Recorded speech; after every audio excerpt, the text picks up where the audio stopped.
kita akan lanjutkan dialog kita. Oke, baik. Setelah mendengarkan pertanyaan dari 3 jurnalis, kita akan lanjutkan dialog kita. Bapak, lanjut ke yang berikutnya kepada Najwa Shihab. Silakan. Terima kasih Bapak Presiden. Bapak, ada kekhawatiran dari masyarakat sipil, Pak. Proses pembentukan undang-undang kita, proses legislasi, makin jauh dari rakyat, Pak. Tidak ada partisipasi publik yang bermakna. Dan menjadi semakin krusial hari-hari ini, Pak. Terutama karena kalau kita lihat daftar RUU yang akan segera dibahas di DPR, RUU Kepolisian, RUU Kejaksaan, hingga RUU Penyiaran, Pak Presiden. Dan dalam berbagai RUU ini tampak ada pola yang mirip, Pak. Wewenang aparat negara diperbesar, warga negara diperkecil perannya. Saya spesifik mau bertanya soal RUU Polri, Pak. Karena di situ tampak bahwa kewenangan kepolisian akan ditambah, padahal justru isu krusialnya adalah pengawasan yang minim. Dilihat dari berbagai abuse of power yang dilakukan oleh aparat, dari mulai kasus pelecehan seksual perwira, dari mulai korupsi, dari bagaimana aksi kekerasan yang dilakukan aparat. Saya ingin tahu pendapat Bapak sebagai Presiden pribadi. Bapak setuju polisi perlu diperluas kewenangannya atau justru malah harus ditambah pengawasan dan wewenangnya diperkecil, Pak Presiden? Baik, saya jawab ya. Jadi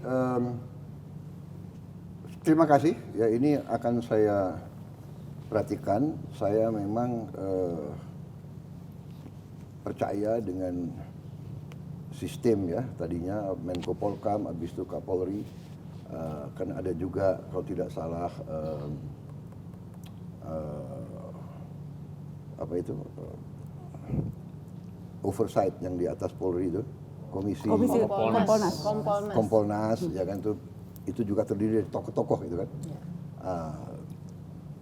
Kemudian kita juga punya, ya kita kan punya sistem politik bahwa semua undang-undang itu kan dibahas oleh semua partai politik yang dipilih oleh rakyat, kan begitu kan?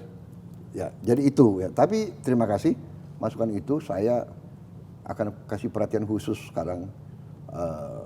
Mungkin alinea akan saya pelajari. Ya. Sebetulnya tadinya saya anggap undang-undang TNI adalah hanya masalah yang krusial, itu kan hanya masalah penambahan usia pensiun. Tiga pasal, Pak. Iya. Tapi yang intinya kan itu yang ada perubahan. Yang lain kan tidak ada. Tapi kita nggak tahu ada apa enggak, Pak. Soalnya nggak pernah dibuka. Loh, tapi kan dipelajari oleh semua partai, termasuk partai oposisi di luar pemerintah kita. Dan iya kan? Kembali ke itu, Pak, karena prosesnya yang tidak transparan, draft yang terkadang kerap kali tidak terbuka. Kemudian juga pertemuan bahkan sudah diketok belum dikasih tahu. Pertemuan bukan di lembaga DPR tetapi di luar ruangan parlemen begitu. Maaf ya, tapi ini kan sudah berjalan belasan tahun. Anda paham kan, kadang-kadang orang itu istilahnya menyelesaikan suatu masalah itu kadang-kadang ada istilah konsinyir. Mereka kerja berapa hari tanpa berhenti loh itu. Tapi ya, kuncinya rakyat tidak mendapatkan akses untuk ikut, Pak. Itu jadi peran rakyat tidak ada. Itu mekanisme itu bisa kita perbaiki. Tapi kan ada beredar naskah-naskah ngarang karangan kan begitu kan? Karena naskah resminya tidak diberikan, Pak. Iya, come on. Kan Anda kan punya wakil rakyat. Kan ada sekian ratus wakil rakyat. Tidak semua di pemerintahan. Benar nggak? 80% koalisi Bapak. Iya, 80%, oke. Tapi kan kalau mereka tidak setuju, bagaimana? Jadi dalam arti, mari kita koreksi itu. Kalau tidak puas dengan transparansi, kita bikin transparan. Tapi jangan ngarang gitu loh. Ya kan? Ngaku bahwa ini draft. Ya kan? Orang kita aja belum, saya sendiri sebagai presiden belum bikin surat ke DPR. Iya kan? Pak boleh tadi Pak, apakah Bapak sependapat bahwa perlu, enggak ini pertanyaan yang tadi belum dijawab. Apakah Bapak sependapat bahwa polisi perlu diperluas, apakah polisi perlu diperluas kewenangannya Pak, sesuai dengan minimal draft yang saat ini kita lihat beredar? Ya udah lihat draft yang beredar. Saya akan pelajari draft itu. Tapi pada prinsipnya Bapak setuju polisi perlu ditambah kewenangan atau tidak, Pak? Pada prinsipnya polisi harus diberi wewenang yang cukup untuk melaksanakan tugasnya. Ya. Kalau dia sudah diberi wewenang cukup, ya kenapa harus ditambah? Jadi ini tinggal kita menilai secara arif gradasi itu, ya kan? Kalau polisi sudah diberi wewenang yang cukup untuk melaksanakan tugasnya, ya kan, untuk memberantas kriminalitas, memberantas penyelundupan, narkoba dan sebagainya, melindungi masyarakat, keamanan tertib, saya kira cukup. Kenapa kita harus ya kan mencari-cari menurut saya. Pak, ketika tadi baik. Bapak ketika Maaf, sorry, waktu satu kita lagi, sudah satu lagi, habis, boleh, Pak? kita harus berikan dulu kesempatan kepada yang lainnya, Pak. Gak apa-apa, Terima saya bisa. Oke. Terima kasih layani. Bapak. Tadi Saya saya layani. mau follow up ketika Bapak bilang sudah memperingatkan dan nanti sebelum nanti akan ambil tindakan kepada kepolisian. Tadi Bapak mengatakan itu. Tidak hanya kepolisian, semua Seluruh lingkup aparat. institusi. Ya. Nah, ukurannya apa, Pak? Mana momen indikator yang Bapak rasa ini memang sudah waktunya ambil tindakan? Apakah beragam kasus yang terjadi belakangan? Apakah itu belum cukup untuk Bapak mengambil tindakan seperti tadi kata Bapak? Saya kira kita bisa melihat ya, saya umpamanya nanti akan menilai apakah penyelundupan narkoba berkurang. Kedua, apakah penyelundupan barang-barang terlarang berkurang. Ya. Intinya itu yang saya sampaikan ke semua aparat penegak hukum, narkoba harus kita perangi, sangat berbahaya untuk anak-anak kita, cucu-cucu kita. Very dangerous is narkoba. Ya. Kemudian penyelundupan barang-barang itu membunuh pabrik-pabrik. Itu berarti membahayakan kehidupan ratusan ribu rakyat kita. Itu saya sampaikan kepada Kapolri, saya sampaikan kepada Jaksa Agung, kepada penegak-penegak hukum lain. Saya minta diperhatikan masalah ini. Menko Polkam juga sudah jelas. Jadi penyelundupan narkoba, penyelundupan barang, kemudian manipulasi, fraud, ya, penipuan, terutama di bank-bank dan di kong kaling kong antara bankir, pengusaha untuk menjebol atau mengemplang hutang. Ini kriteria yang saya sudah berikan dan ya sekarang saya lihat sebagai contoh Jaksa Agung, polisi dibantu TNI bertindak. Kita sudah menyita 1 juta hektar kebun-kebun melanggar, kebun bermasalah dan kemungkinan dalam waktu dekat akan sampai 2 juta. Saya dapat laporan, ya ini laporan dari BPKP, Jaksa Agung, ya. Ini sebelum saya jadi presiden, di kabinet sebelum saya udah dilaporkan ada kurang lebih 3,7 juta kebun kelapa sawit yang bermasalah, yang melanggar aturan dan melanggar hukum. Jadi saya bilang kalau itu temuan lembaga judisial, aparat penegak hukum, proses sesuai hukum. Ya, jadi menurut saya sudah ada kemajuan. Ada hal-hal yang tadinya kasus-kasus yang tidak berani disentuh, bisa kita mulai bertindak. Ini bukan pekerjaan ringan. The road is still long, perjalanan masih jauh. Ya, saya terus terang, tapi saya sudah kasih peringatan dan saya sudah menghimbau. Saya pernah kumpulin hampir berapa ratus perwira kepolisian di Akademi Kepolisian. Kapolri yang undang saya bicara, saya bilang saudara-saudara, ini masalah bangsa dan negara. Jadi saudara sekarang ujung tombak. Yang saya katakan, kalau narkoba tidak kita berantas, yang hancur anak-anak kita, masa depan kita hancur. anak-anak usia produktif rusak. Dan cukup mengkhawatirkan jumlah yang sudah kena nyandu. Yang di dalam penjara pun anak muda banyak sekali.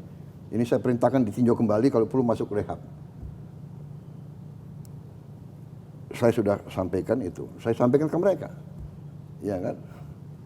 Jadilah Anda pahlawan bangsa, menyelamatkan masa depan bangsa, berantas narkoba, berantas penyeludupan. Ya kan? Itu himbauan saya kepada mereka. Dan saya orang yang berpikir positif, ya. Sometimes we have to give positive reinforcement. Jadi kita himbau, kita kasih kesempatan yang berprestasi. Ada seorang petugas kepolisian berhasil menangkap, membongkar penyelundupan. Ya kita naikin pangkat luar biasa dan sebagainya. Ya. Saya kira itu jawaban. Tapi saya nangkap concern masyarakat dan saya akan ya bicara dari hati ke hati. Keberhasilan negara yang kuat antara lain keberhasilan daripada tentara dan polisinya menjadi baik, menjadi unggul. Ini pelajaran sejarah. Negara itu kuat. Saya sampaikan, masalah korupsi ini masalah yang sangat penting. Kita harus berani untuk mengurangi kalau bisa sampai sekecil-kecilnya. Kalau enggak, ya hancur masa depan kita. Karena kekayaan kita hilang. Ya kan? Yang bisa dipakai untuk membantu orang miskin, dipakai hanya segelintir orang. Tapi ya alhamdulillah ya saya merasa ya, dalam berapa tadi 5 bulan, yang laporannya kita bisa selamatkan cukup besar ya. Hampir potensi kerugian yang kita selamatkan itu 1.440 triliun. Itu dari 1 juta hektar kelapa sawit aja yang bisa kita selamatkan segitu. 480 triliun setahun. Kalau dikali 10 tahun ya demikian. Pertamina juga kita bisa selamatkan kerugian yang sekian banyak. Ini baru 150 hari tuh, sekian, ya kan? Nah kalau kita lihat pengungkapan yang lain, ya saya kira prestasi kita total pengungkapan sebelum 20 Oktober itu 645 triliun. Jadi I think we are moving fast. Tapi saya terima nanti akan saya bicarakan dengan tokoh-tokoh koalisi supaya ada transparansi. Tiap undang-undang ya ada dengar pendapat, undang semua stakeholder dibahas, ya kan? Tapi juga kita harus juga nanti mungkin Mensesnek dan tokoh-tokoh kita bahwa naskah yang sah itu diungkapkan kepada masyarakat. Ini yang sah naskahnya supaya nggak beredar macam-macam fiktif. Tapi ini kan biasa orang Indonesia kan, benar nggak? Sebelum saya umum ke kabinet sudah banyak daftar kabinet yang beredar dan yakin gitu loh. Ya kan, saya bicara orang dekatnya Pak Prabowo. Iya kan? Daftar harapan itu Pak. Daftar harapan. Orang-orang yang harap mau. Terima kasih Bapak Presiden. Jadi titip RUU Polri ya Pak. Untuk dikawal Ya, langsung. Titip RUU Polri Pak. saya berkepentingan karena kita butuh polisi yang terhebat. Terhebat yang bisa diawasi. That is kunci. Karena kalau enggak, kita lihat negara-negara lain ya, aduh, akhirnya, tapi tidak hanya polisi, tentara pun banyak yang sudah jadi satu sama kartel. Kalau lihat di Meksiko, ya kan, di Meksiko ada kasus, maaf, jangankan kepala polisi atau panglima tentara, presiden ada yang terlibat ya di Meksiko, ya kan? Akhirnya dia lari dari Meksiko. Bayangkan kalau presiden sudah bisa dibeli oleh kartel narkoba, ya kan? Ini terjadi di banyak negara. Jangan mengira bahwa kita ini imun terhadap bahaya-bahaya itu, gitu loh. Ya kan? Makanya check and balance, transparansi yang benar itu sangat penting. Sangat penting, ya kan? Karena yaitu power tends to corrupt. Absolute power corrupt absolutely. Jadi ini memang benar itu, ya kan? Jadi memang apa itu istilahnya apa itu? Istilahnya apa? Ngeri-ngeri apa? Ngeri-ngeri sedap. Ngeri-ngeri sedap. Ya, terima kasih. Terima kasih Oke, Pak. baik, terima kasih atas jawabannya Pak Prabowo. Kita lanjutkan ke sesi berikutnya, silakan Pak. Baik, terima kasih Pak Presiden Prabowo. Saya diundang dalam kesempatan ini dan bisa hadir di perpustakaan yang luar biasa. Saya pernah baca buku Bapak mengatakan bahwa the leader is reader. Jadi Bapak membuktikan itu bahwa memang Bapak pemimpin yang banyak sekali baca dan terbukti dari buku-buku ini. Dalam kesempatan ini saya ingin bertanya ini Pak Presiden.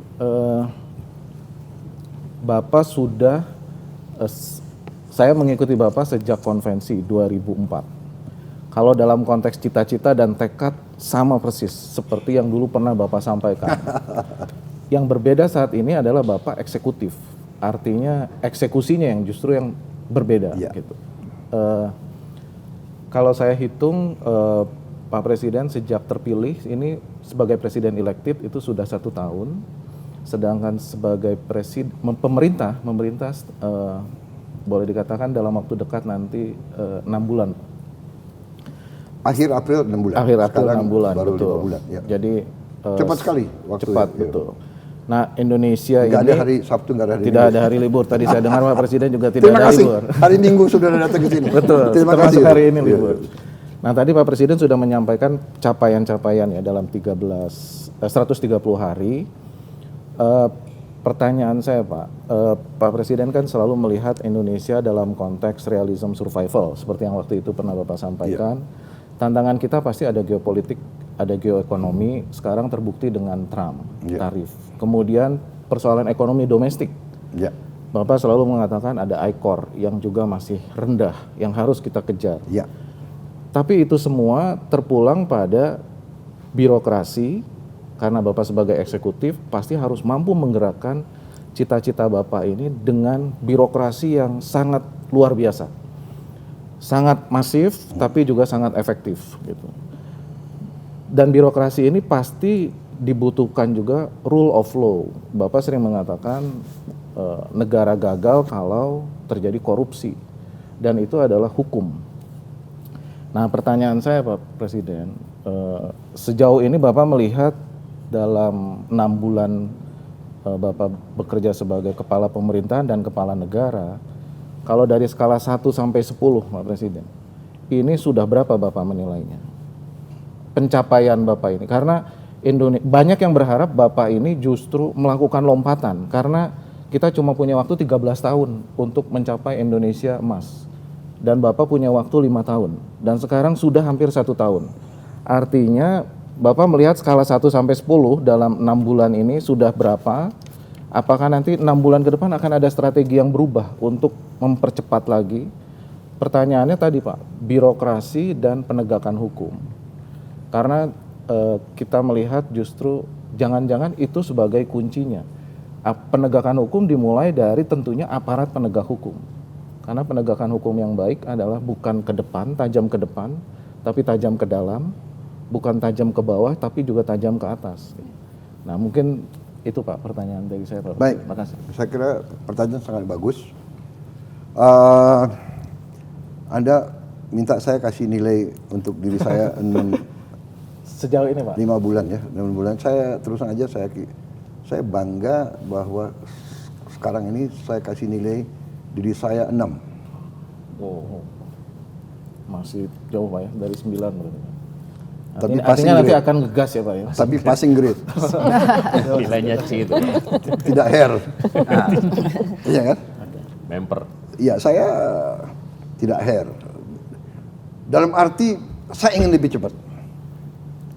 Tapi sekarang aja saya udah dibilang cowboy kok. Iya kan?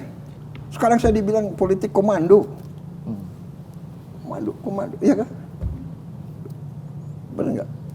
Kasihan menteri-menteri saya. Jam 12 malam saya telepon, ya kan?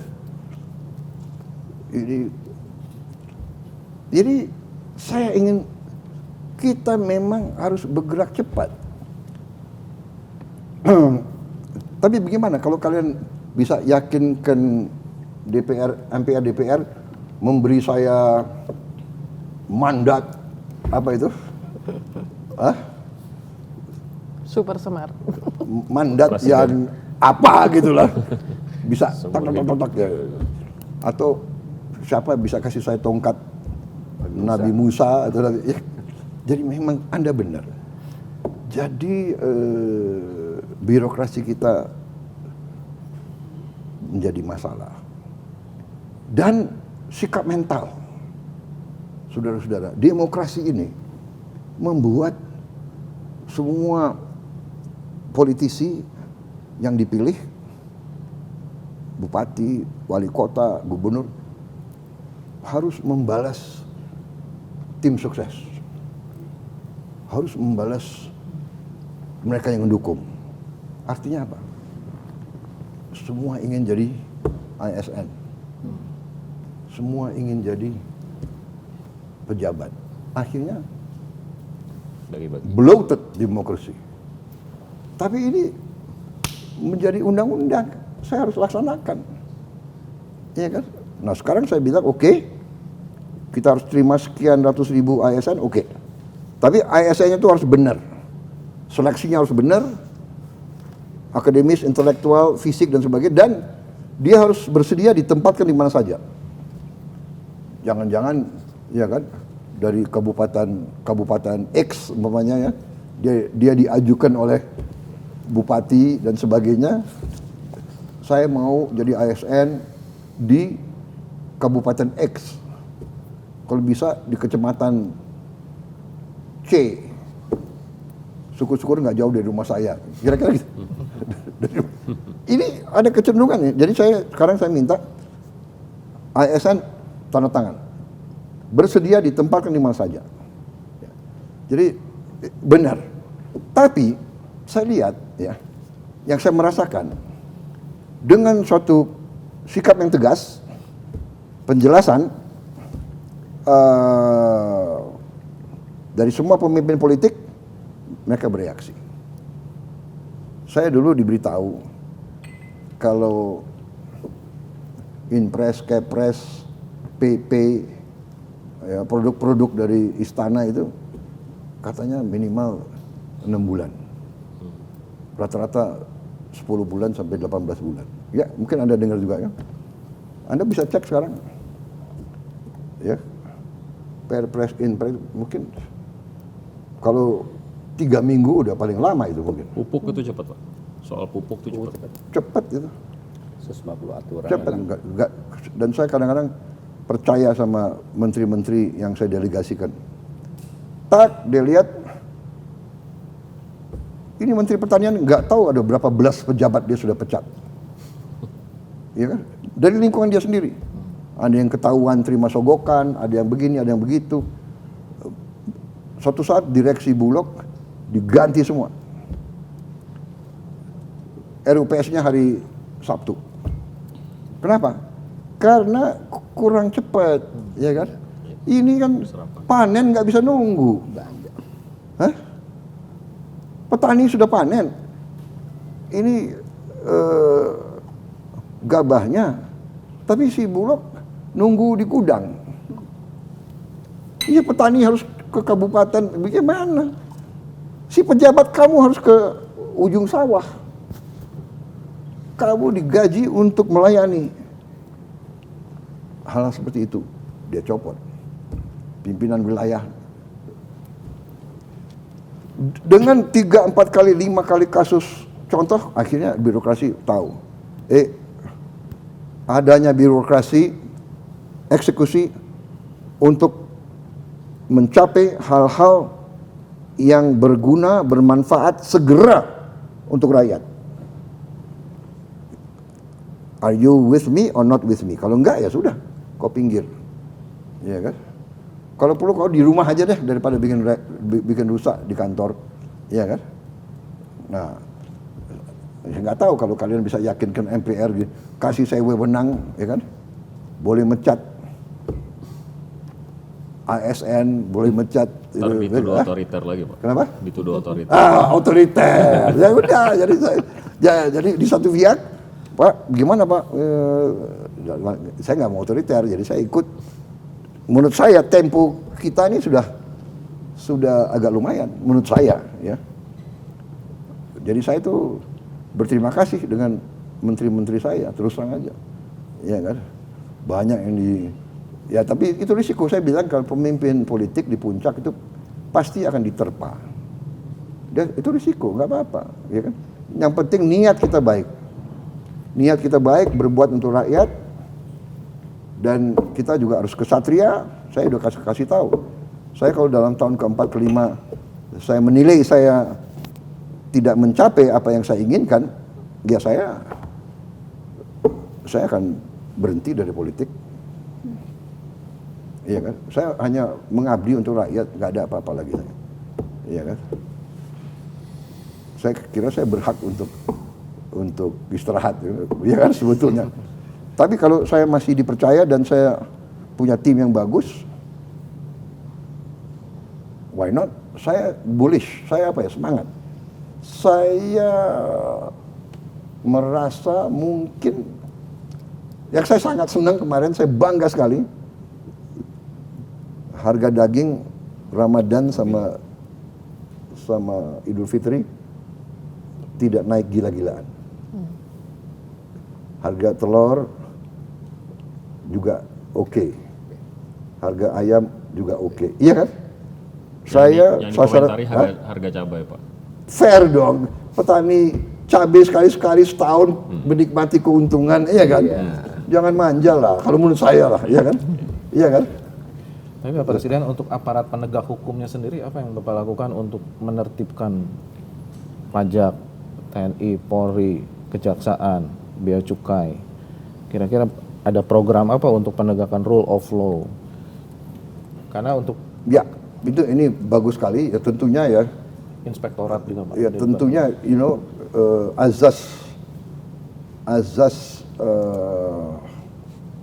organisasi sebenarnya sangat sederhana, yaitu the right man on the right place. Kalau nggak beres, ganti pemimpinnya. Sama dengan kesebelasan sepak bola, tak, wah kok nggak ada kemajuan, copot itu manajer, ganti manajer baru. Ya, ini kita harus tega. Jadi saya kira Anda sudah monitor, ada berapa dirjen yang saya copot, ada menteri juga yang terpaksa saya reshuffle, ya kan? Nggak bisa kerja dalam tim, etc. Tapi benar, jadi kita sekarang akan lebih kuat untuk akuntabilitas, ya kan? We already have the target, we already have the resources, uang yang ada, ini yang ada, mana produk yang dibutuhkan, ya kan? Menurut saya kita perizinan kita sudah kita banyak pangkas, masih kurang, ya. Karena itu juga kita kena akibatnya, ya. Si Amerika mengeluh, kamu lakukan ini terhadap barang saya, ya. Jadi kita koreksi diri kita. Tapi saya merasakan apa yang saudara katakan, birokrasi kita harus kita perbaiki dengan baik, dan saya kira ada semangat sekarang. Saya katakan banyak orang baik yang belum diberi kesempatan. Jadi saya sampaikan, hai saudara-saudara dirjen-dirjen, saudara direktur, saudara-saudara birokrat, kalau sudah dapat kesempatan, tampilkan yang terbaik. Kalau tidak, kau pinggir. Saya akan ambil anak-anak muda yang lebih baik. Banyak saya lihat di universitas-universitas anak-anak pintar, ya kan, mungkin umurnya masih muda, 41, 42, 44, 45, lulusan ini bagus-bagus. Sudah saatnya kita kasih kesempatan. Dan saudara-saudara, ini sekarang ini, contoh ya, makan bergizi. Makan bergizi, Mas Suta ya. Kita mendidik 32.000 sarjana. Yang terbaik. Yang IQ-nya itu di atas 120. Dan pendaftarannya online. Gak ada anaknya siapa, ponaknya siapa, masuk 32.000. Yang menarik dari 2000 angkatan pertama, kita menemukan, ya, saya ulangi, persyaratannya tidak 120, persyaratannya adalah kalau tidak salah 110. Tapi dari 2000 angkatan yang pertama, ya 2 angkatan pertama 1000, kita menemukan 25% IQ-nya di atas 120. Nah, Mas Suta, kenapa angka 120 ini menarik? Karena ini saya belajar juga dari sejarah. Saya belajar dari Harvard. Jadi mereka mengatakan, kalau IQ seseorang itu 120 ke atas, orang ini akan sangat produktif dan akan mencapai prestasi tertinggi di bidangnya. Itu hasil Harvard itu. Contoh, seorang yang milih dia mau masuk sebagai dokter, rata-rata jadi profesor, entah dekan fakultas kedokteran, entah pemimpin laboratorium, entah orang yang ingin jadi lawyer. Tiba-tiba dia jadi hakim. Bukan tiba-tiba ya, setelah 30 tahun dia jadi hakim agung, jadi jaksa agung. Ada yang mau masuk politik, jadi senator, jadi ada yang mau masuk tentara, jadi jenderal, ada yang mau masuk agama, jadi uskup, jadi pimpinan pesantren, jadi what I'm saying is, dari 32.000 ini, secara teoritis kalau kita cek lagi, ini mungkin ada minimal 7.000 anak-anak hebat. Dan sengaja kalian ya taken, kamu akan ditaruh di desa-desa. Kamu akan bekerja dari bawah. Kau berurusan dengan orang miskin, anak-anak lapar. Kamu tidak hanya urus dapur, kau jadi penggerak. Kau jadi guru, kau jadi motivator, kau jadi pembimbing. Anda bayangkan, dalam 10 tahun, orang-orang ini mungkin akan jadi pemimpin-pemimpin yang baik. Jadi I'm optimistic. Nah sekarang saya juga mencadangkan tadi ya sekolah rakyat berasrama, tiap tahun rencana saya 200. Saya tidak tahu mampu atau tidak, tapi kita cadangkan dulu, ya kan? Biasanya kan itu Bung Karno apa tuh? Gantungkan cita-citamu setinggi langit. Kalau kau tidak sampai, minimal kau jatuh di antara bintang-bintang. Iya kan? Aku cadangkan 8% pertumbuhan. Ya nanti kalau nggak sampai 7% atau 6,5. Kalau saya bilang 5, 4 dong. iya kan? Oh kita cukup Business as usual. business as usual. Tapi ya, saya kok optimis bisa tembus 8%. Ya, aku on record loh. Nanti kalau 1 tahun lagi, kalau nggak sampai Anda boleh. Pak Prabowo. Kita dialog lagi seperti apa ya, tagih lagi ya. Nagih saya, iya kan? Aku senang saya berhadapan dengan risiko. Tapi risiko saya ada dasar matematiknya gitu loh, ya. Saya ditantang, ada seorang menteri dari negara tertentu yang dia bilang, in 5 years if you can achieve 8%, I will treat you for dinner. Dia bilang. Kenapa dia nggak? Ya kan? Aku mau harusnya taruhan aja, ya kan? Apa kayak mobil listrik atau apa ya? Berarti ketahuan dong dari Cina ini Pak. Hah? Kenapa? Ketahuan dong menteri dari negara Cina ini yang ada mobil listrik. Bukan. Kalau tarif Bukan. berarti ketahuan Pak, dari Amerika.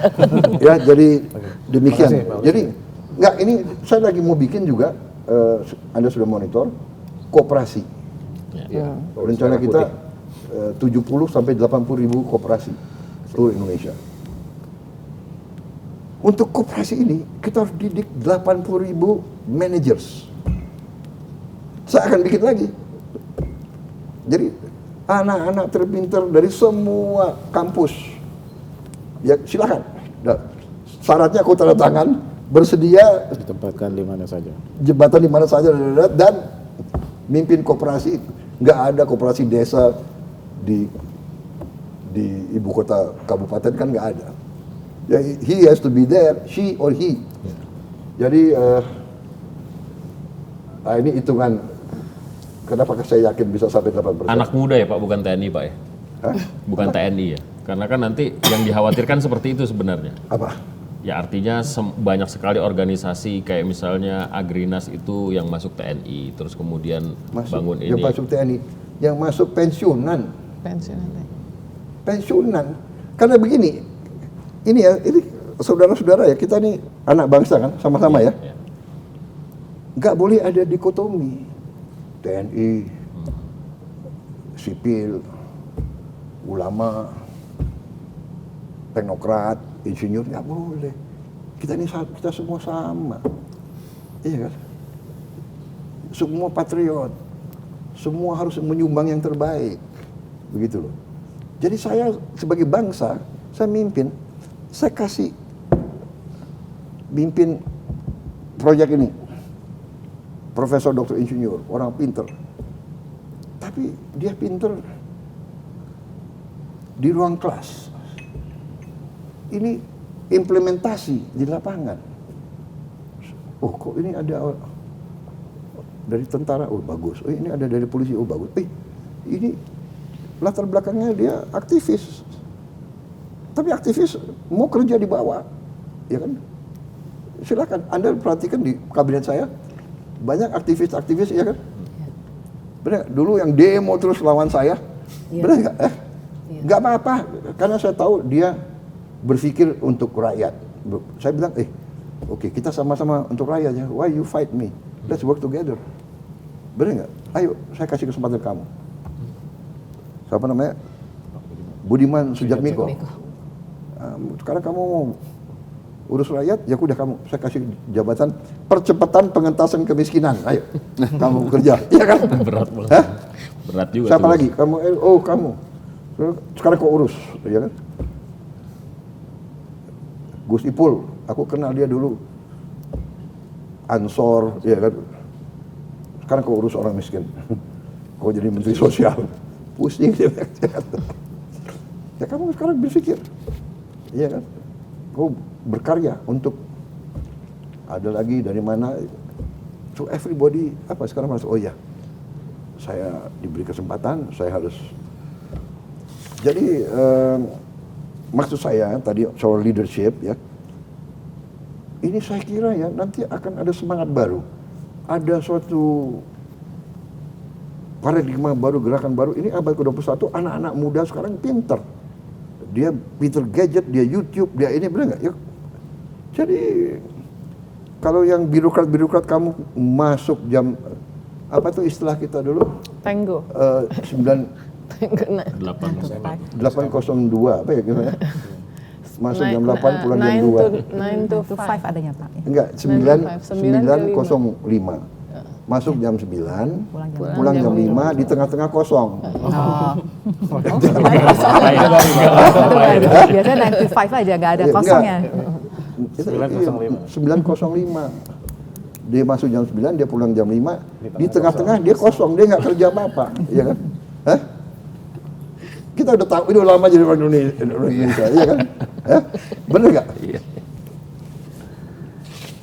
Kadang-kadang kalau saya sidak, ada aja yang dengar. Itu. Tapi semangat baru sekarang. Now everybody want to do something gitu. Terima kasih. Terima kasih. Baik, Mbak, terima kasih. Retno. Silakan, Mbak. Udah takut nggak kebagian. Pertanyaan cukup susah-susah ya. Gitu. Tenang Pak, yang dari Bapak well habis ini managed. gampang Pak, habis ini. Baik. Pak Presiden, terima kasih banyak atas kesempatan diskusinya. Dan karena antusias ini ingin kami share kepada publik. Kemarin kami sengaja membuka kesempatan Pak kepada publik melalui akun sosial media kami. Mau titip pertanyaan apa untuk Pak Prabowo Subianto. Dan selama 5 jam ini Pak, 5 jam lebih dari 800 pertanyaan dan komentar masuk, artinya publik juga begitu antusias. Dan yang terbanyak ini sekitar 26% ini berisi kegeraman masyarakat pada koruptor. Jadi masyarakat sangat geram dan ini mengingatkan saya pada janji kampanye Bapak untuk akan mengejar koruptor sampai ke Antartika waktu itu kan. Dan baru-baru ini Itu kan analogi ya. ya betul. Saya yakin koruptor nggak mau ke Antartika, ya kan? Benar nggak? Nggak bisa Iya kan? ngapa-ngapain. Hah? Iya. Ya, tapi harus diakui Pak bahwa pemberantasan korupsi Iya. di era Bapak cukup galak. Ini bisa dilihat dari jumlah kasus yang Iya. berhasil atau berani diungkap Iya. ya. Dan baru-baru ini Bapak juga bertekad lagi, saya nggak tahu ini metafor atau beneran, akan menempatkan para koruptor ini di pulau terpencil yang dikelilingi hiu, gitu kan. Nah, Nanti human rights lagi aku salah itu. ya, Iya, tapi ini seperti Alcatraz kan Pak di Amerika ya. Meskipun ada pandangan juga Pak bahwa sanksi kurungan ini tidak akan bikin jera koruptor kalau tidak dimiskinkan. Jadi kalau aset-asetnya tidak dirampas. Ini kaitannya dengan RUU perampasan aset. Iya. Bahkan sebagai efek jera Pak, netizen ini juga ada yang mengusulkan hukuman mati untuk koruptor. Ya, ini bagaimana tanggapan Bapak dan mungkin kalau tadi korupsi ini menjadi concern yang utama, concern yang kedua dari yang masuk yang kami tampung itu adalah mengenai lapangan pekerjaan Pak. Banyak keluhan sulitnya mendapatkan lapangan pekerjaan. Mungkin dalam waktu dekat apa upaya-upaya penciptaan lapangan pekerjaan dan mungkin di sektor apa Pak Prabowo Subianto? Baik, ini pertanyaan bagus ya. Jadi jangankan rakyat yang geram, saya juga geram. Ya. Saya juga geram masalah korupsi ini karena saya mengerti bahwa sumber daya kita sangat besar, resources sangat besar, dan terjadi kasarnya adalah perampokan lah. Saya bisa harus dikatakan apa nih, perampokan ya. Dan perampokan itu kadang-kadang pakai cara-cara yang sok legal, iya kan? Jadi kalau dicek tidak ada pelanggaran, iya kan? Tender sudah diatur. Siapapun pemenangnya. Kadang-kadang tender itu diam-diam tidak diumumkan. Atau diumumkan hari Selasa jam 10, tak tutup udah jam 2 udah tutup, ya kan? Tek, yang masuk 3 penawaran semua related. Orang yang sama. Udahlah. Seperti akal-akalan. Benar kan? Ini praktek sudah terjadi. Ya ini kan dari segi hukum tidak salah. Satu, geram. Jaksa Agung juga kadang-kadang geram, Pak. Kita sudah tangkap, kita sudah ungkap, sudah berhasil menang di pengadilan negeri. Dia naik banding, kita menang. Dan Mahkamah Agung PK Selesai. kita dikalahkan. Jadi ini masalah ya. Jadi langkah saya dalam waktu dekat saya sudah suruh hitung Menteri Keuangan ya dengan Menseknek. Saya ingin naikin gaji semua hakim. saya ingin naikin gaji skala signifikan semua hakim.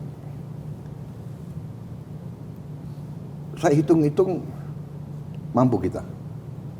Ya jadi memang apa ya, hasil efisiensi gitu. Kalau tidak salah ya, untuk meningkatkan signifikan semua hakim mungkin butuh 12 triliun ya. Nggak sampai 20 triliun. Penghematan perjalanan dinas ke luar negeri bisa naikin gaji seluruh Indonesia, semua gaji. Dan signifikan.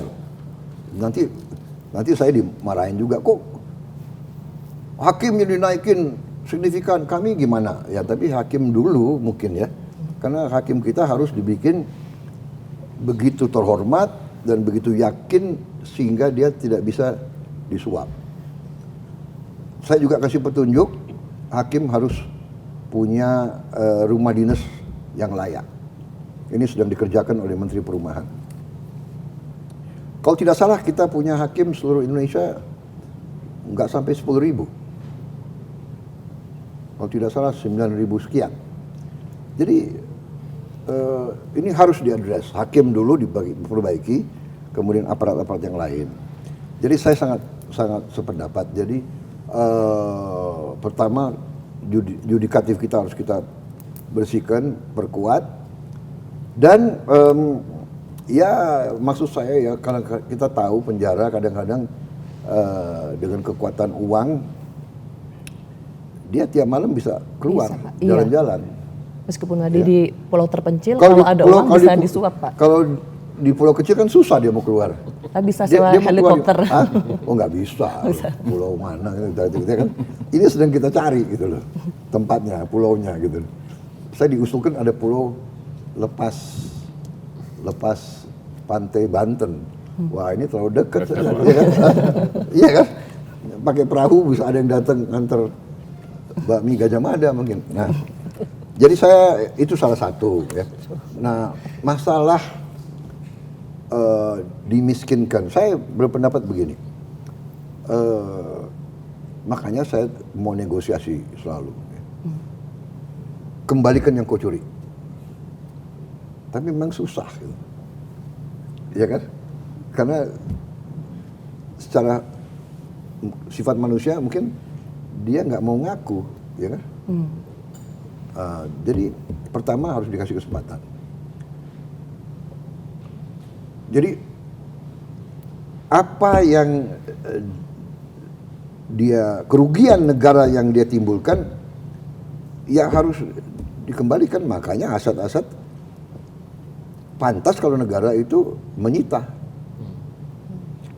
Tapi kita juga harus adil kepada anak istrinya. Kalau ada aset yang sudah milik dia sebelum dia menjabat umpamanya, atau sudah ya nanti para ahli hukum suruh bahas apakah adil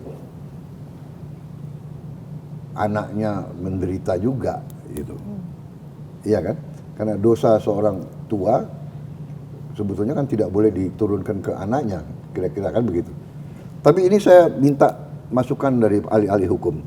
Hanya memang benar harus ada suatu sikap jera, karena kadang-kadang dengan kekuatan uang, okelah aku ditangkap, okelah aku masuk pengadilan, paling saya dikasih 6 tahun, nanti 6 tahun saya jalankan 3 tahun, habis itu saya keluar. Ya. Dan selama 3 tahun saya juga nanti bisa saya sogok pejabat ini, pejabat itu, sehingga saya mungkin tiap 5 hari saya keluar. Iya kan? Jadi ini masalah gitu loh. Jadi saya memang mengatakan ke aparat hukum, kalau hakim kasih vonis yang tidak masuk akal, yang menyakiti perasaan rasa adil rakyat, kita naik banding. Dan kita berhasil berapa kali, iya kan? Benar nggak? Ada kasus berapa triliun dia hilangkan, hanya dapat berapa tahun itu? Ya. Harvey Muiz, Pak. Iya. Dan ada yang lebih parah, ada yang lolos sama sekali. Ini saya suruh kejar ini delik-delik hukumnya. Jadi ini masalah serius, ini benar. Rakyat geram, jangan rakyat geram. Saya yakin kalian semua geram semua. Kalian mengerti, ya kan? We are not stupid, benar nggak? Kalau kasus dia hilangkan 100 triliun, dapat 6 tahun, ini kan nggak masuk akal. Iya kan? Jadi saya sangat sependapat ya. Hukuman mati. Pada prinsipnya ya sebenarnya kalau bisa kita tidak hukuman mati. Karena hukuman mati itu final. Padahal mungkin saja kita yakin 99,9% dia bersalah. Mungkin ada satu 0,1 masalah yang ternyata dia korban atau dia di frame atau dia itu loh. Ya. Kalau hukum mati final, kita nggak bisa hidupkan dia kembali, ya kan? Sehingga pada prinsipnya ya banyak pelaksana hukum mati kan diulur, ya kan? Bahkan ujungnya juga tidak dilaksanakan sebenarnya kan. Ya. Itu kita lakukan jurisprudensi pemimpin-pemimpin kita sebelum, ya kan? Bung Karno tidak melaksanakan, berapa orang yang dihukum mati, Pak Harto tidak laksanakan, berapa orang dan seterusnya. Dan saya pada prinsipnya juga kalau bisa kita cari efek jera yang tegas, tapi mungkin tidak sampai hukuman mati. Tapi ini tentunya nanti konsensus para pimpinan politik dan para pakar-pakar hukum. Tapi saya tangkap bahwa memang rakyat tadi ya itu lapangan kerja. Lapangan kerja, Pak. Lapangan kerja ini masalah bagi seluruh dunia. Masalahnya ini sekarang adalah lapangan kerja saya yakin sebentar lagi cukup banyak.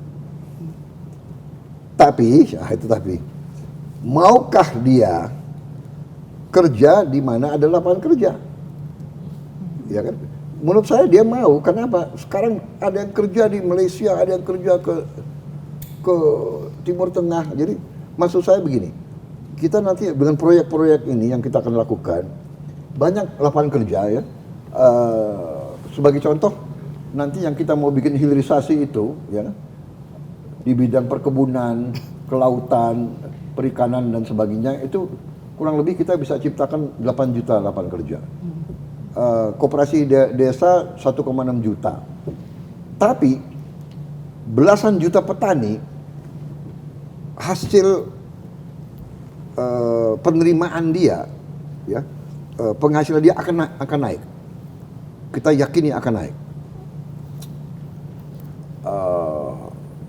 Nah, masalahnya kalau mau kerja di kota besar ruangan AC terbatas.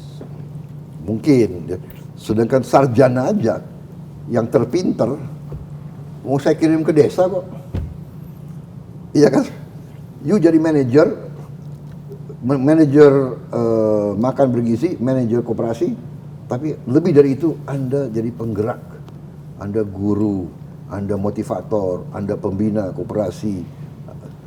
Nah, ini yang saya harapkan nanti pertumbuhan ekonomi dari bawah, sehingga tadinya golongan ini rendah penghasilan, dia penghasilan naik, daya beli dia naik, konsumsi naik, pasar kita kuat, industri kita kuat.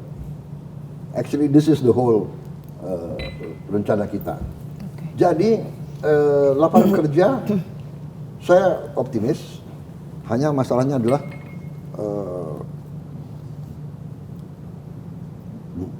bersedia tidak. Saya yakin dia bersedia. saya percaya dengan pertumbuhan ekonomi kita bisa. Tapi tentunya harus ada keberpihakan. Dalam arti, contoh ya, ini terjadi sekarang.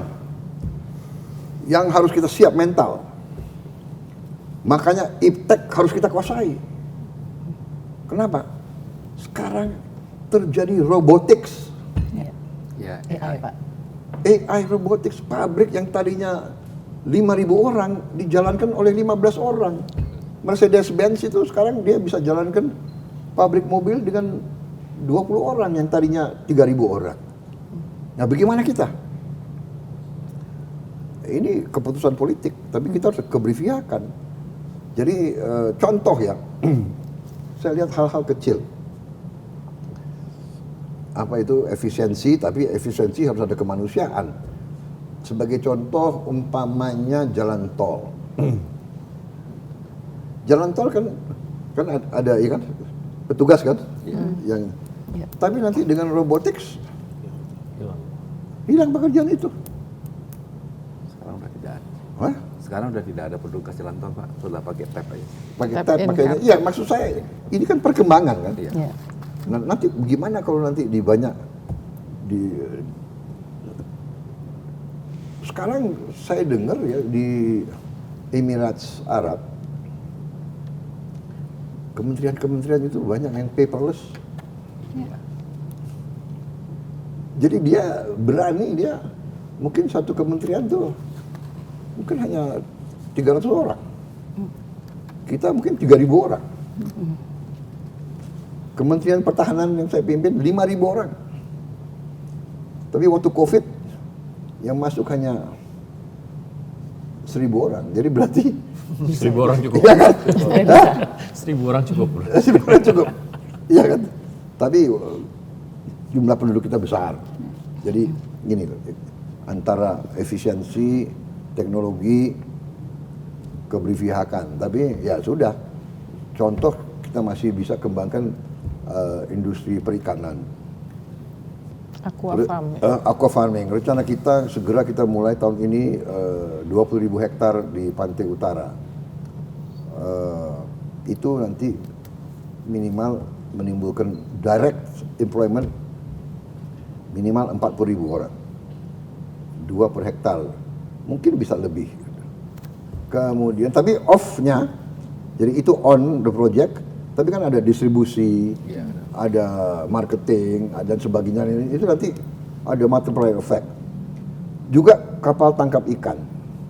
Rencana saya dalam 3 tahun kita minimal, rencana kita mau bangun 1.000 kapal ikan. Tonasenya kurang lebih 300 gross ton, 300 GT. Jadi dengan 1.000 mungkin tiap 10 kapal harus ada mothership atau tiap 20 kapal ada, jadi mungkin ada 100 mothership atau minimal 50 mothership. Satu kapal mungkin awak kapalnya 20, berarti 1.000 20.000 orang kerja. Nah, kapal itu kan harus ada shift. Dia 1 bulan di laut, mungkin dia harus diganti krunya. Jadi itu bisa 40.000 orang dari situ. Belum dermaga, belum cold storage, belum processing, belum pengalengan, dan sebagainya, dan sebagainya, dan sebagainya.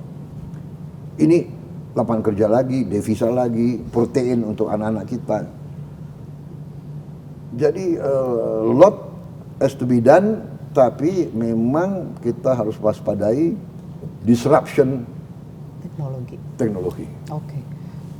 Bapak Presiden, satu lagi. Ada hal yang masih yang juga menjadi perhatian netizen. Ini soal silaturahmi, Pak. Mungkin karena situasinya masih situasi lebaran ya. Khususnya situasi silaturahmi kebangsaan, Pak. Yang dilakukan oleh Mas Didit putra Bapak kemarin kepada sejumlah presiden, Bu Mega, ke Pak SBY dan juga Pak Jokowi selama Idul Fitri kemarin. Dan beberapa waktu sebelumnya beredar juga foto-foto di ulang tahun Mas Didit itu berkumpul putra-putri Presiden RI yang sebelumnya.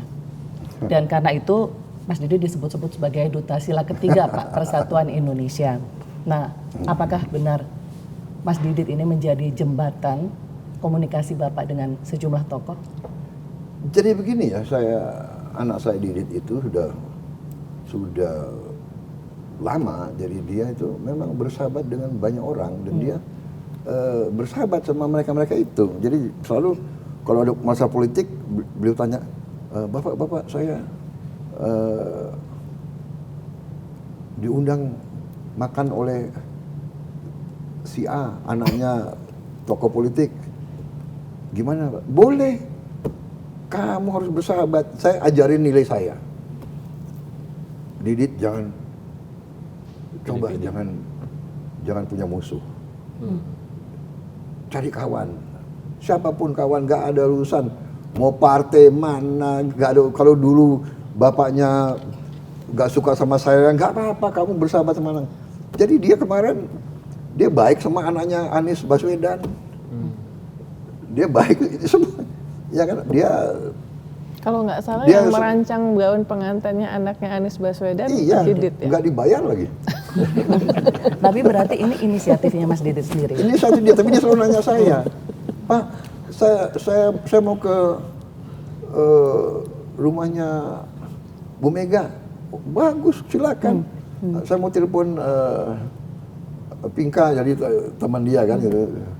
Putrinya Mbak Puan. Monggo, silakan. Mas Didit cerita nggak Pak, apa yang diobrolin dengan Bu Mega pada Bapak?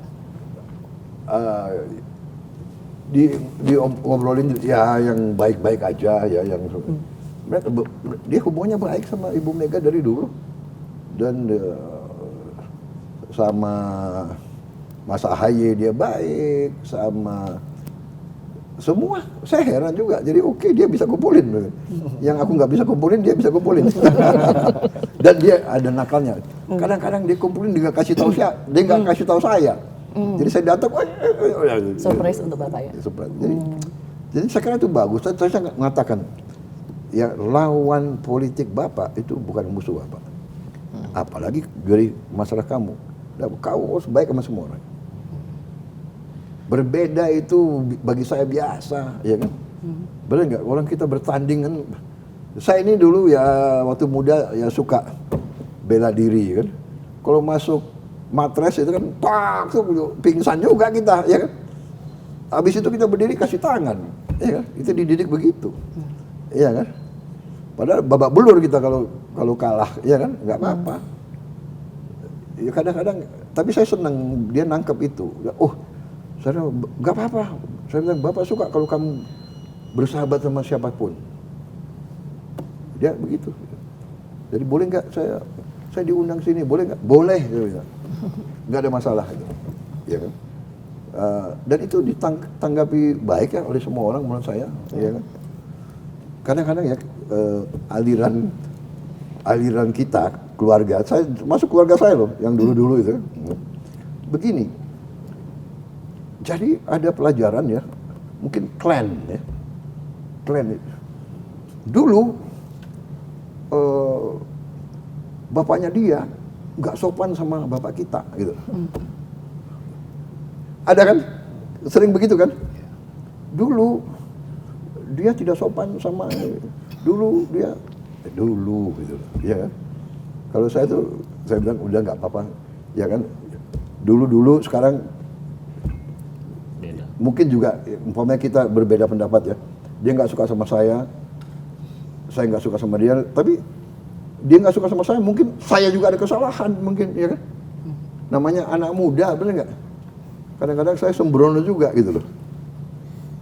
Karena saya ini banyak pendidikan di barat kan waktu itu. Ini contoh saya cerita ya.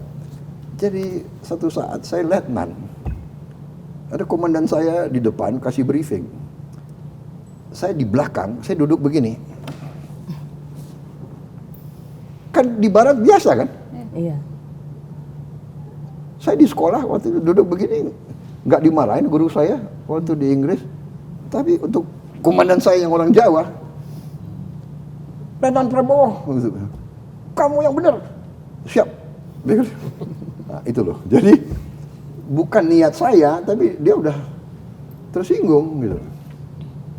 Hal-hal kecil seperti itu, ya kan? Kadang-kadang umpamanya anak muda tolak pinggang. Kan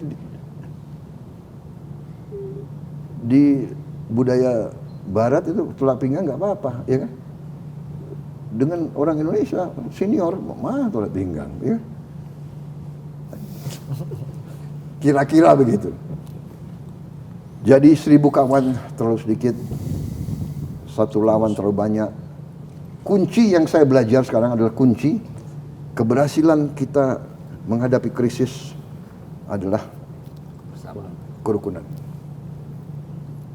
Apakah kerukunan itu berarti tidak boleh kritik, tidak boleh koreksi? Enggak, silakan. Kritik boleh, ya kan? Saya mau, umpamanya ada orang yang mengatakan makan bergizi tidak benar. Ya monggo diskusi, kenapa tidak benar? Negara India laksanakan, Brasil laksanakan, dan terbukti Brasil sudah melaksanakan 11 tahun. Kelihatan, begitu makan bergizi, angka kemiskinan menurun. Karena uang beredar di tempat miskin. Di desa ya. Di desa. Tiap hari, tiap anak harus makan 1 telur. Berarti petani ayam, ini, ya kan ada pasar. Dan sebagainya, dan sebagainya, dan sebagainya. Jadi kita bukan melaksanakan hal yang baru. India melaksanakan, Brazil melaksanakan. Ya kan? Kalau Amerika sudah lama melaksanakan. Yang saya tangkap dari pengalaman mereka adalah memberi makan kepada anak-anak itu adalah instrumen demokratisasi. Karena melakukan itu berarti pemerataan dan dapat mengurangi kemiskinan. So what is wrong? Pengawasannya penting Pak, supaya nggak terjadi korupsi. Pengawasan sangat penting. Karena itu kita didik manajer. Dan karena itu saya minta semua lembaga yang ada di sekitar itu mengawasi. 1, saya minta Komandan Kodim mengawasi, Kepala Polisi mengawasi, Camat mengawasi, Kabupaten mengawasi, Kepala-kepala sekolah mengawasi. Jadi kepala sekolah kalau dia lihat makannya nggak benar, cepat laporan. Ya kan? Kadang-kadang kan ada force majeure. Pernah ada peristiwa mati listrik. Jadi basi. Nasinya basi. Kamar pendingin freezer mati. Berapa jam daging sudah nggak bagus, ya kan? Tak, ya ada 1-2 peristiwa. Tapi karena ada manajer, begitu dikasih tahu, tak dia datang langsung diganti makanan lain. Ya alhamdulillah nggak banyak. Oh dia sakit perut mencer-mencer tapi tidak sampai parah gitu loh. Jadi ya kita harus waspada, pengawasan dan kita sudah tangkap beberapa peristiwa, ya wajar lah, ya kan? Yang bekerja di dapur, benar nggak? Ketahuan tuh pulang Bawa pulang. bawa bungkus dan juga gini, kita sudah bisa tahu, ya kan? Ayam itu dipotong berapa itu ketahuan. 1 ayam dipotong 10, 12. 8, 10, 12 ada. Kalau dipotong 16 ya kelewatan. Itu kadang-kadang loh. Habis itu begini, masalah telur. Ini pengalaman saya. Kalau telur dadar diberi, ini nggak bagus ini. Karena dadar itu belum tentu kita yakin ini 1 telur 1 orang, ya kan? Bisa dibelah. Dadar itu bisa 3 orang satu telur. Bisa dicampur tepung, Pak. Bisa dicampur tepung. Dia kasih tepung, dia kasih, iya kan? Jadi waktu saya periksa, dilalah yang saya periksa hari itu ada telur dadar. Saya bilang jangan lagi ya. Harus telur rebus atau telur ceplok. Jadi Ketahuan. utuh ya. Utuh satu, ya kan? Ini kalau kecenderungan dapur-dapur semuanya dadar, ya. Di tentara itu dadar, udah kan? Ya kan? Dadar dan satu juga kecenderungan yang saya tangkap itu kalau makanannya itu terlalu hitam, itu minyak gorengnya itu Iya, udah dipakai berkali-kali. Nggak sehat. Jadi ini kita sidak, ya kan? Bapak detail sekali ya Pak soal. Bapak detail sekali soal makan Saya tuh, Jelantahnya saya tuh nggak bisa biosolar dibohongi. ya? Iya, Kecuali kalau- saya prihatin. Tapi saya sedih ya. Yang saya sedih begini, saya datang ke satu desa atau satu daerah, biasanya nanti ada ibu-ibu datang, Pak, desa sebelah sudah dapat makan bergizi, desa kami belum. Aduh, ya sabar Bu, ya kan ini uang negara. Kalau kita sampaikan belum siap, ini. Aduh, tapi itu bagi saya habis itu saya ya untung saya punya kepala badan ini, Pak Dadan ini ya, Profesor Dadan, orangnya tuh ditekan, dimarahin tuh senyum terus. Dia cool, tenang, tapi dia bilang nggak bisa Pak, kita begini Pak, nggak bisa lebih cepat Pak Dadan. Kasihan anak-anak yang dia udah denger, ya kan, temannya di desa itu dapat, dia belum dapat. Ya saya baru kemarin ya, saya semangat lagi. Kenapa? Saya ketemu mantan presiden Brazil, Ibu Dilma. Rose. Dia mantan presiden. Dia cerita, Iya. si Brazil untuk kasih makan anak-anak mereka itu yang dikasih makan kalau tidak salah hanya 30 juta. Butuh 11 tahun. Untuk mencapai 30 juta. Dia cerita sama saya. We need 11 years. Pak Lalu. Ini bangsa Indonesia ini ada boneknya itu. Kita 82 juta dalam 1 tahun. Iya kan? Jadi memang grande itu, program grande. Tapi bisa Bu. Karena kita pakai azas organisasi.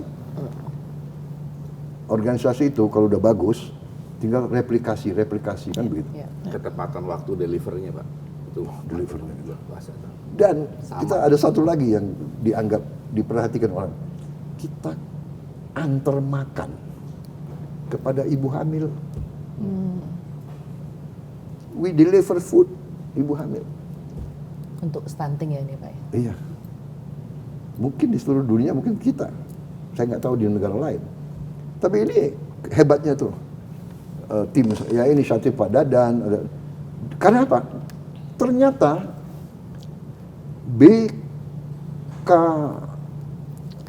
KBN, ya, Badan Koordinasi Keluarga Berencana Nasional, dia punya petugas di desa. Iya.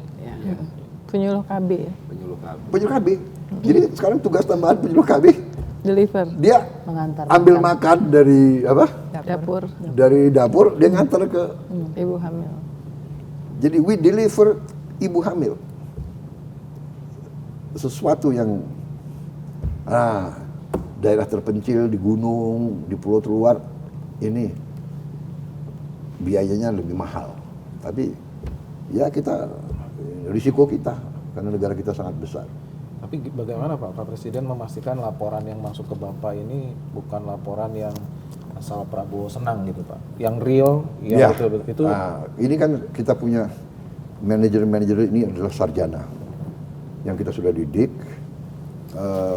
dan BGN tuh punya sistem tiap jam 4 sore semua manajer laporan online, ada koordinator tata laporan tiap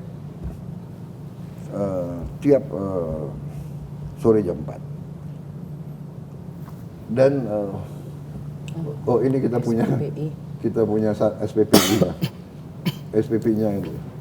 Dan ternyata banyak perempuannya, hampir angkatan pertama itu Ini membuka lapangan kerja buat sarjana ahli gizi loh Pak. ahli gizi. Dari berbagai Iya. fakultas pertanian Benar. apa segala macam. Dan dia masih jadi mereka reaktif, mereka dan kita tanamkan jangan satu kau laporan ABS karena ini membahayakan, karena ini nasib anak-anak.